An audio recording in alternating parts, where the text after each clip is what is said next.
नमस्ते सबको, आपका स्वागत है आपके अपने चैनल एके डी कोड पर, जहां हम कठिन टॉपिक्स को सबसे आसान तरीके से डिकोड करते हैं। आज हम एक बहुत महत्वपूर्ण टॉपिक के बारे में बात करने वाले हैं। Peasants, zamindars and the state, agrarian society and the Mughal empire. ये टॉपिक क्लास 12 हिस्ट्री के लिए बहुत क्रूशियल है, तो चलो बिना टाइम वेस्ट किए सरल और रोचक तरीके से समझते हैं। सबसे पहले समझो कि 16वीं से 17वीं शताब्दी के दौरान मुगल साम्राज्य भारत के सबसे बड़े और शक्तिशाली साम्राज्यों में से एक था।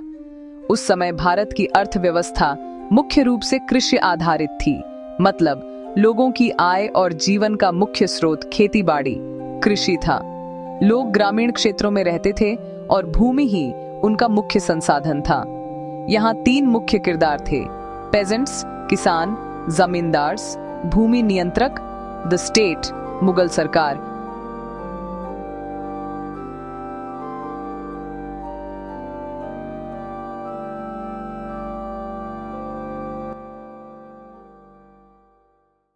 बात करते हैं किसानों की। पेजेंट्स यानी जो लोग भूमि पर काम करते थे, उन्हें 2 श्रेणियों में बांटा गया था। वेट खुद कास्त मालिक किसान जो अपनी ही भूमि पर खेती करते थे। डो पाही कास्त किराएदार किसान जो किसी और की भूमि पर खेती करते थे और उसके बदले किराया देते थे। किसान अपनी जिंदगी में काफी स्ट्रगल करते थे, कभी अकाल, कभी टैक्स, कभी प्राकृतिक समस्याएं। लेकिन मुगल काल में कृषि व्यवस्था काफी संगठित थी। सिंचाई, नहर प्रणाली और बेहतर भूमि मापन भी होता था। अब समझते हैं जमींदारों का रोल। जमींदार एक तरह के मध्यस्थ थे जो किसानों और सरकार के बीच का लिंक काम करते थे। उनका मुख्य काम था राजस्व इकट्ठा करना, मतलब टैक्स लेना और उसका एक हिस्सा राज्य को देना। बाकी पैसा वो अपने पास रखते थे। लेकिन एक बात दिलचस्प थी, जमींदारों के पास आधिकारिक रूप से भूमि स्वामित्व नहीं होता था, पर उनके पास नियंत्रण और शक्ति होती थी। वे अपने क्षेत्र में छोटी सेना रखते थे और लोगों पर काफी प्रभाव रखते थे।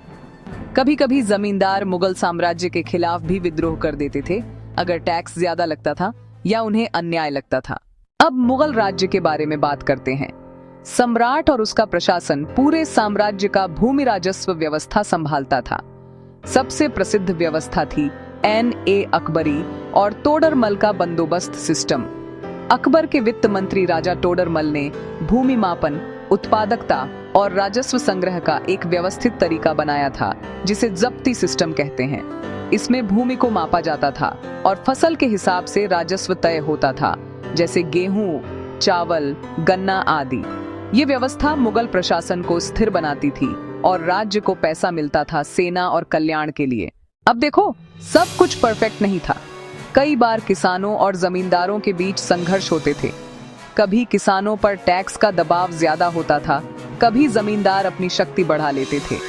कई क्षेत्रों में किसान विद्रोह भी हुए, जैसे राजस्थान, पंजाब और दक्कन में।